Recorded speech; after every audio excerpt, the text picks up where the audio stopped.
بسم اللہ الرحمن الرحیم۔ السلام علیکم۔ رحمت العالم صلی اللہ علیہ وآلہ وسلم۔ رحمت کا مطلب ہوتا ہے مہربانی، عالم سارے جہان کے لیے، یعنی کہ پورے جہان کے لیے رحمت۔ تلفظ سیکھیے۔ سب سے پہلے لشکر کا معنی ہوتا ہے بوجھ، جبر، ظلم و ستم کرنا، نقصان، خسارہ، گھاٹا، امید، خواہش، آرزو، مشقت، بہت زیادہ محنت کرنا، درگزر، معاف کرنا، زیادتی، ظلم کرنا، اور منڈلانے کا مطلب ہے چکر لگانا۔ سب سے پہلے پڑھائی سٹارٹ کرتے ہیں کہ رمضان کا مقدس مہینہ تھا۔ حضرت محمد رسول اللہ خاتم النبیین صلی اللہ علیہ وآلہ وسلم اپنے صحابہ کے ساتھ مکہ مکرمہ کی طرف روانہ ہوئے۔ 10,000 کا لشکر آپ صلی اللہ علیہ وآلہ وسلم کے ہمراہ تھا۔ مکہ والوں میں اب لڑنے کا حوصلہ نہیں تھا۔ وہ لوگ جو کل تک ظالم بنے ہوئے تھے، کمزوروں پر جبر کرتے تھے، اسلام قبول کرنے والوں کو ظلم و ستم کا نشانہ بناتے تھے، آج خوف کے مارے چھپتے پھر رہے تھے۔ ان کے دل مسلمانوں کی ہیبت سے لرز رہے تھے۔ مکہ مکرمہ والے اس انتظار میں تھے کہ دیکھیں ان کی قسمت کے بارے میں کیا فیصلہ ہوتا ہے۔ نبی کریم صلی اللہ علیہ وآلہ وسلم مکہ مکرمہ میں داخل ہوئے اور ارشاد فرمایا، جو شخص ابو سفیان کے گھر میں داخل ہوا اس کے لیے امان ہے، جو بیت اللہ میں آ گیا اس کے لیے امان ہے، اور جو اپنے گھر کے دروازے بند کر کے بیٹھ گیا اس کو بھی کوئی نقصان نہیں پہنچایا جائے گا۔ بیت اللہ کے دروازے پر کھڑے ہو کر حضور صلی اللہ علیہ وآلہ وسلم نے قریش کے لوگوں سے فرمایا، اے قریش والو، جانتے ہو میں تمہارے ساتھ کیا سلوک کرنے والا ہوں؟ وہ بولے، آپ سے بھلائی اور خیر کی امید ہے۔ آپ رحم کرم والے بھائی اور رحم و کرم کرنے والے بھائی کے بیٹے ہیں۔ نبی کریم صلی اللہ علیہ وآلہ وسلم نے ارشاد فرمایا، آج تم پر کوئی ملامت نہیں، جاؤ تم سب آزاد ہو۔ آپ صلی اللہ علیہ وآلہ وسلم کے پیارے چچا حضرت امیر حمزہ رضی اللہ عنہ کا قاتل وحشی اور قتل کروانے والی ہندہ بنت عتبہ آپ صلی اللہ علیہ وآلہ وسلم کے سامنے پیش ہوئے۔ دونوں نے آپ صلی اللہ علیہ وآلہ وسلم سے معافی مانگی، انہیں معافی دے دی گئی۔ پوری انسانی تاریخ میں معافی اور درگزر کی ایسی شاندار مثال نہیں ملتی۔ عفو درگزر کا صرف یہ ایک واقعہ نہیں ہے۔ حضور صلی اللہ علیہ وآلہ وسلم کی زندگی اس طرح کے واقعات سے بھری ہوئی ہے۔ آپ صلی اللہ علیہ وآلہ وسلم سراپے رحمت تھے۔ آپ صلی اللہ علیہ وآلہ وسلم کی زندگی رحمت و شفقت اور عفو درگزر کا عملی نمونہ تھی۔ جان کے دشمن آپ صلی اللہ علیہ وآلہ وسلم کے رحم و کرم پر ہوتے تو آپ صلی اللہ علیہ وآلہ وسلم انہیں امان دیتے۔ کسی کو لاچار اور بے یار و مددگار دیکھتے تو آپ صلی اللہ علیہ وسلم کا دل پسیج جاتا۔ آپ صلی اللہ علیہ وآلہ وسلم آگے بڑھ کر اس کی مدد کرتے۔ ایک دفعہ نبی کریم صلی اللہ علیہ وآلہ وسلم نے دیکھا کہ ایک غلام آٹا پیس رہا ہے اور ساتھ ہی درد سے کرا رہا ہے۔ آپ صلی اللہ علیہ وآلہ وسلم اس کے قریب گئے تو پتہ چلا کہ وہ بیمار ہے اور اس کا ظالم آقا اسے چھٹی نہیں دیتا۔ آپ صلی اللہ علیہ وآلہ وسلم نے اسے آرام سے لٹا دیا اور سارا آٹا خود پیس دیا۔ پھر فرمایا، جب تم نے آٹا پیسنا ہو مجھے بلا لینا۔ حضور صلی اللہ علیہ وآلہ وسلم فرمایا کرتے تھے کہ تمہارے غلام اور خادم تمہارے بھائی ہیں، اللہ تعالیٰ نے ان کو تمہارے ماتحت کر دیا ہے۔ ہر مسلمان کو چاہیے کہ جو کھانا خود کھائے اپنے غلام اور خادم کو بھی وہی کھانا کھلائے، اور جو کپڑا خود پہنے ان کو بھی وہی پہنائے۔ اپنے غلام اور خادم سے ایسی مشقت نہ لے جو اس کی طاقت سے بڑھ کر ہو، اور اگر اس کی طاقت سے بڑھ کر کام لے تو اس میں اس کی مدد کرے۔ نبی کریم صلی اللہ علیہ وآلہ وسلم انسانوں ہی نہیں بلکہ بے زبان جانوروں پر بھی بہت مہربان تھے اور ان پر کسی قسم کا ظلم و زیادتی ہوتے نہیں دیکھ سکتے تھے۔ حضرت محمد رسول اللہ خاتم النبیین صلی اللہ علیہ وآلہ وسلم نے جانوروں اور پرندوں کا خیال رکھنے کی نصیحت کی۔ ایک مرتبہ صحابہ رضی اللہ نے چڑیا کا گھونسلے سے اس کے بچے اٹھا لیے۔ چڑیا سر پر منڈلانے لگی۔ اللہ کے آخری نبی حضرت محمد صلی اللہ علیہ وآلہ وسلم نے پوچھا کہ یہ چڑیا کیوں پریشان ہے؟ صحابہ نے جواب دیا، یا رسول اللہ، ہم نے اس کے بچے اٹھا لیے ہیں۔ آپ صلی اللہ علیہ وآلہ وسلم نے فرمایا، جاؤ بچوں کو گھونسلے میں واپس رکھ دو۔ یہ سن کر صحابہ نے فوری پرندے کے بچے گھونسلے میں واپس رکھ دیے۔ اس طرح سے ایک مرتبہ آپ صلی اللہ علیہ وسلم کہیں تشریف لے جا رہے تھے۔ راستے میں ایک اونٹ پر نظر پڑی۔ وہ بھوک کی وجہ سے کمزور ہو گیا تھا۔ آپ صلی اللہ علیہ وآلہ وسلم کو بہت دکھ ہوا۔ آپ صلی اللہ علیہ وسلم نے فرمایا، لوگوں، ان بے زبانوں کے معاملے میں اللہ سے ڈرو۔ سچ یہ ہے کہ آپ صلی اللہ علیہ وآلہ وسلم کو تمام جہانوں کے لیے رحمت بنا کر بھیجا گیا۔ ہم نے سیکھا اس سبق سے کہ آپ صلی اللہ علیہ وآلہ وسلم تمام جہانوں کے لیے رحمت بنا کر بھیجے گئے۔ نبی کریم صلی اللہ علیہ وآلہ وسلم عفو درگزر کا بہترین نمونہ ہے۔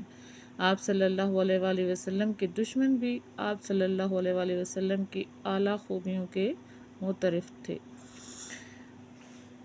ٹھہریے اور بتائیے۔ سب سے پہلا سوال ہے کہ صحابی کسے کہتے ہیں؟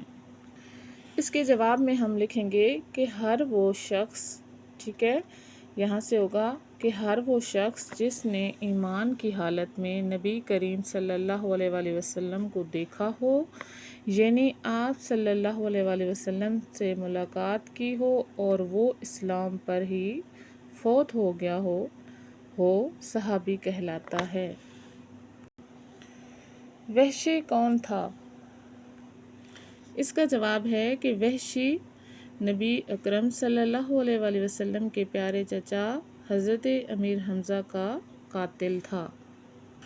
نمبر 3 ہے کہ جانوروں کے بارے میں آپ صلی اللہ علیہ وآلہ وسلم نے کیا فرمایا؟ اس کا جواب ہے، جانوروں کے بارے میں آپ صلی اللہ علیہ وآلہ وسلم نے فرمایا، لوگوں کو ان بے زبانوں کے معاملے میں اللہ سے ڈرو، یعنی کہ لوگوں، ان بے زبان جانوروں کے بارے میں اللہ سے ڈرو۔ اب ہم سبق کی مشق کریں گے۔ نئے الفاظ۔ سوال نمبر 1 ہے، دیے ہوئے الفاظ کے معنی سمجھیے۔ سب سے پہلے ہے جبر، ظلم و ستم، مجبور کرنا، امید، خواہش، آرزو، درگزر، معافی، تکلیف، دکھ، درد، ہیبت، ڈر، خیر، بھلائی، ملامت کرنا، ڈانٹ ڈپٹ کرنا یا برا بھلا کہنا، منڈلانا، چکر لگانا۔ آپ نے کیا سمجھا؟ کالم الف میں دیے ہوئے جملوں سے متعلق جملے سبق میں سے تلاش کر کے کالم ب میں لکھیں۔ ہیبت کا جملہ ہوگا کہ کفار کے دل مسلمانوں کی ہیبت سے لرز رہے تھے۔ مشقت، اپنے غلام اور خادم سے ایسی مشقت نہ لیں جو اس کی طاقت سے بڑھ کر ہو۔ ملامت، نبی کریم صلی اللہ علیہ وآلہ وسلم نے فرمایا، آج تم پر کوئی ملامت نہیں، جاؤ تم سب آزاد ہو۔ تکلیف، نبی کریم صلی اللہ علیہ وآلہ وسلم کسی کو تکلیف میں دیکھتے تو آپ کا دل پسیج جاتا۔ خیر، آپ صلی اللہ علیہ وآلہ وسلم سے بھلائی اور خیر کی امید ہے۔ سوال نمبر 3 ہے، سبق کے مطابق درست لفظ لکھ کر خالی جگہ پر کریں۔ پہلا ہے کہ مکہ والوں میں اب ڈیش کا حوصلہ نہیں تھا۔ یہاں 2 لفظ ہیں، لڑنے اور مرنے، تو جو درست آپشن ہے وہ ہے لڑنے کا حوصلہ نہیں تھا۔ جو بیت اللہ میں آ گیا اس کے لیے کیا ہے، آسان ہے یا امان ہے؟ تو اس کا درست آپشن ہے امان ہے۔ ایک مرتبہ صحابہ رضی اللہ نے چڑیا کے گھونسلے سے اس کے کیا لے لیے، تنکے لے لیے یا بچے لے لیے؟ تو یہ تھے کہ بچے اٹھا لیے۔ اونٹ بھوک کی وجہ سے ڈیش ہو گیا، بیمار ہو گیا یا پریشان ہو گیا، بلکہ یہاں پریشان کی جگہ سبق میں ہے کہ کمزور ہو گیا، تو آپ نے یہ لکھنا ہے کہ پریشان یا کمزور ہو گیا۔ جاؤ تم سب ڈیش ہو، آزاد ہو یا غلام ہو؟ جاؤ تم سب آزاد ہو۔ سوال نمبر 4 ہے، دیے ہوئے سوالوں کے جواب لکھیں۔ سب سے پہلا سوال ہے کہ سبق کے آغاز میں کس واقعے کی طرف اشارہ کیا گیا ہے؟ تو اس کے جواب میں ہم لکھیں گے کہ سبق کے آغاز میں فتح مکہ کے واقعے کی طرف اشارہ کیا گیا ہے۔ سوال نمبر 2 ہے، وحشی اور ہندا کا جرم کیا تھا اور ان کے ساتھ کیا سلوک کیا گیا؟ دوسرے سوال کا جواب ہے کہ وحشی نے آپ صلی اللہ علیہ وآلہ وسلم کے پیارے چچا حضرت امیر حمزہ کا قتل کیا تھا اور قتل کروانے والی ہندا تھی۔ دونوں نے آپ صلی اللہ علیہ وآلہ وسلم سے معافی مانگی اور آپ صلی اللہ علیہ وآلہ وسلم نے انہیں معاف کر دیا۔ سوال نمبر 3 ہے، خادم اور غلام کے بارے میں آپ صلی اللہ علیہ وآلہ وسلم نے کیا فرمایا؟ آپ صلی اللہ علیہ وآلہ وسلم نے فرمایا کرتے تھے کہ تمہارے غلام اور خادم تمہارے بھائی ہیں، اللہ تعالیٰ نے ان کو تمہارے ماتحت بنایا ہے یا کر دیا ہے۔ ہر مسلمان کو چاہیے کہ جو کھانا خود کھائے اپنے غلام اور خادم کو بھی وہی کھلائے، اور جو کپڑا خود پہنے ان کو بھی وہی پہنائے۔ سوال نمبر 4 ہے، اہل قریش نے آپ صلی اللہ علیہ وآلہ وسلم کی بات کے جواب میں کیا کہا؟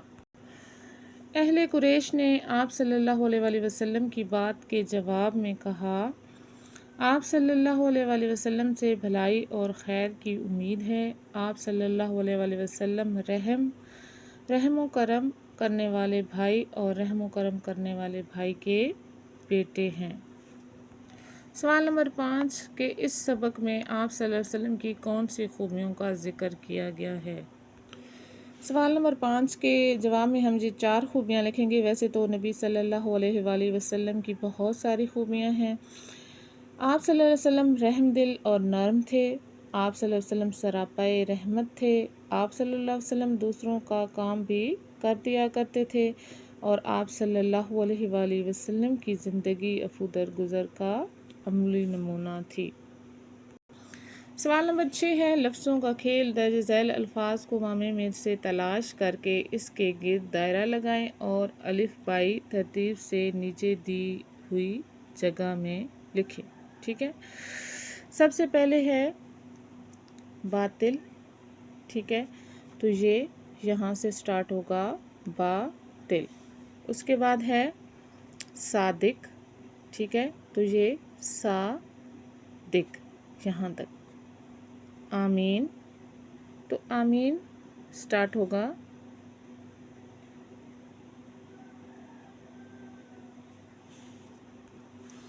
آمین یہاں سے سٹارٹ ہوگا الف میم یہ نون، آمین۔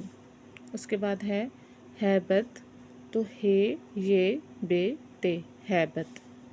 اس کے بعد ہے نبوت، تو نبوت جو ہے یہ ہے نبوت، یعنی کہ واو کے اوپر شد ہے تو اس کو 2 دفعہ لکھیں گے۔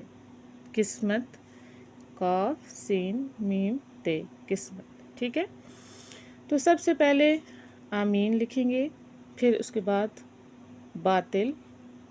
ٹھیک ہے، اس کے بعد ہے صادق، اس کے بعد ہے قسمت، اس کے بعد نبوت، اور اس کے بعد ہیبت۔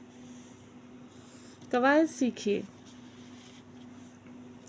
وقفہ، ٹھیک ہے، وقفہ یعنی کہ الٹا کوما لگا کے اس کے نیچے ہم نقطہ لگاتے ہیں۔ دیے ہوئے جملوں کو غور سے پڑھیے۔ خلوص، محبت، ہمدردی، یہ سب خوبیاں خالد میں موجود ہیں۔ وادی مری، وادی کاغان، وادی نیلم پاکستان کی خوبصورتی میں اضافہ کرتی ہیں۔ اوپر دیے ہوئے جملوں میں وقفہ کی علامت لگائی گئی ہے۔ جب کئی لفظوں کے درمیان سکتے کا استعمال ہوتا ہے تو آخری ٹکڑے سے پہلے وقفے کی طوالت قدرے بڑھ جاتی ہے، چنانچہ ایسے موقع پر وقفہ کی علامت استعمال ہوتی ہے۔ ٹھیک ہے، جیسے کہ یہاں پہ 3 لفظ دیے گئے ہیں، وادی مری، وادی کاغان اور وادی نیلم۔ ٹھیک ہے، تو یہاں پہ اگر ہم اور نہیں لگائیں گے تو یہاں پہ ہم پھر وقفہ لگائیں گے۔ ٹھیک ہے، سوال نمبر 7 ہے، دیے ہوئے جملوں میں مناسب جگہ پر وقفہ کی علامت لگا کر جملے دوبارہ لکھیں۔ ٹھیک ہے، سب سے پہلا جملہ ہے کہ ٹوٹ پٹوٹ کی موٹر کا، ٹوٹ پٹوٹ نے کھیر پکائی اور ٹوٹ پٹوٹ ایک افسر ہے۔ یہاں پر ہم جو ہے وقفہ لگائیں گے تو یہ ہے کہ یہ سب کیا ہیں، صوفی غلام مصطفیٰ تبسم کی مشہور نظمیں ہیں۔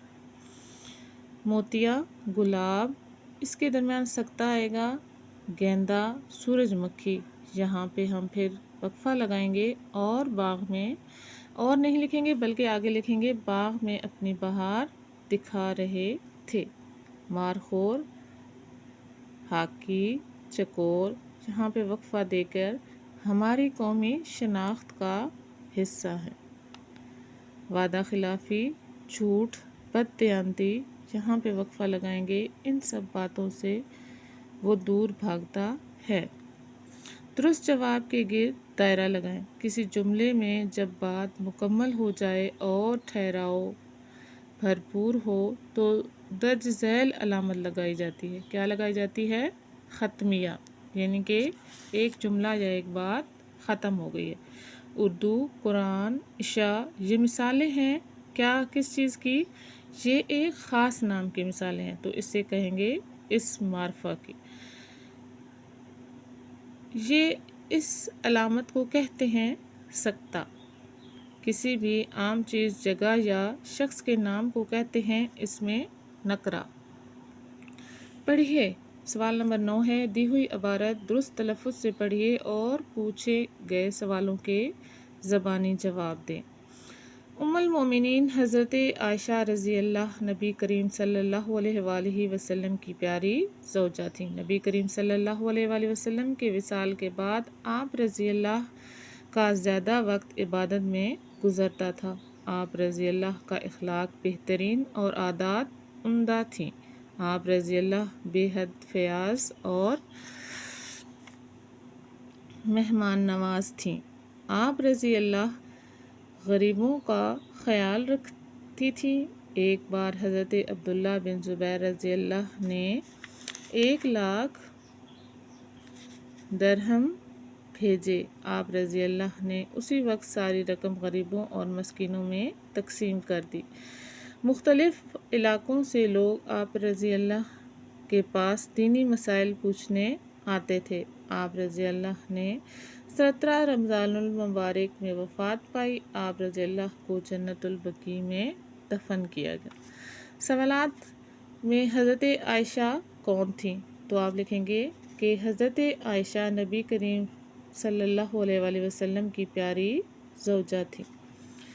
سوال نمبر 2 ہے، آپ رضی اللہ کی 2 پیاری عادات کے بارے میں بتائیں۔ ٹھیک ہے، تو آپ لکھیں گے کہ آپ رضی اللہ کا اخلاق بہترین اور عادات عمدہ تھیں۔ آپ رضی اللہ کا انتقال کب ہوا اور آپ کو کہاں دفن کیا گیا؟ آپ رضی اللہ کا انتقال جو ہے 17 رمضان المبارک کو وفات پائی اور آپ کو جنت البقیع میں دفن کیا گیا۔